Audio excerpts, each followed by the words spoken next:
மகாத்மா காந்தி பெயரை அகற்றியவர்கள் ரூபாய் நோட்டுகளில் இருந்து காந்தி படத்தை அகற்ற முயற்சிப்பார்கள் என மதிமுக பொதுச் செயலாளர் வைகோ குற்றம் சாட்டியுள்ளார். தேமுதிக இடம்பெறும் கூட்டணியே வெற்றி பெறும் என அக்கட்சியின் பொதுச் செயலாளர் பிரேமலதா நம்பிக்கை தெரிவித்துள்ளார். புத்தாண்டு தினத்தில் செல்லூர் ராஜு அளித்த பேட்டியையும் தற்போது பார்க்கலாம். உலகம் போற்றுகிற இந்தியாவுக்கு பெருமை தேடித்தந்து உலகத்திலே அகிம்சை வழியையும் அறவழியையும் போதித்த அண்ணல் காந்தியடிகள் பெயரை எப்பொழுது நீக்கியிருப்பது? இதே நிலைமை நீடிக்குமானால் இனி கரன்சி நோட்டுகளிலும் காந்தியார் இருக்கிற படத்தை அகற்றுவதற்கு முன்வருவார்கள். இன்றைக்கு உலகமே ஆளுகின்ற மீனாட்சி சுந்தரேஸ்வரர் திருக்கோயிலுக்கு சென்று குடும்பஸ்தாரோடும் கழக குடும்பஸ்தாரோடும் சென்று மாண்புமிகு முதலமைச்சர்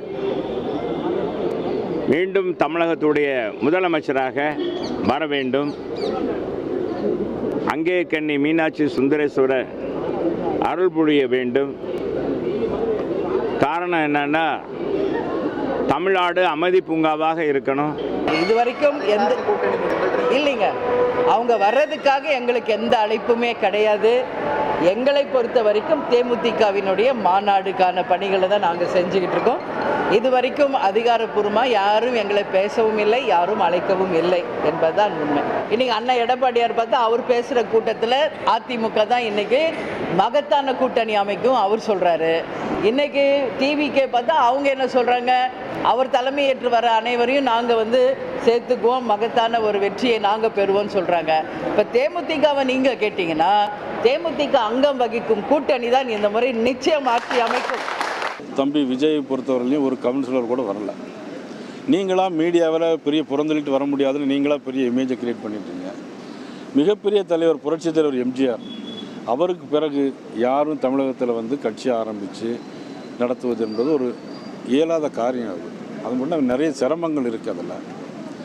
அதில் கூட இப்போ கூட தூத்துக்குடியில் கூட யாருக்கும் மாவட்ட செயலாளர் கொடுக்க முடியலன்னு சொல்லிட்டு அஜித் அவங்க இது பண்ணிகிட்ருக்காங்க. இன்னொரு மாவட்டத்தில் ஒருத்தர் 11 கோடி ரூபாய் செலவு பண்ணிட்டு இதுக்கு மேலே என்னால் செலவு பண்ண முடியாது அப்படின்னு ஒதுங்கி இருக்கிறதாக செய்திகள்.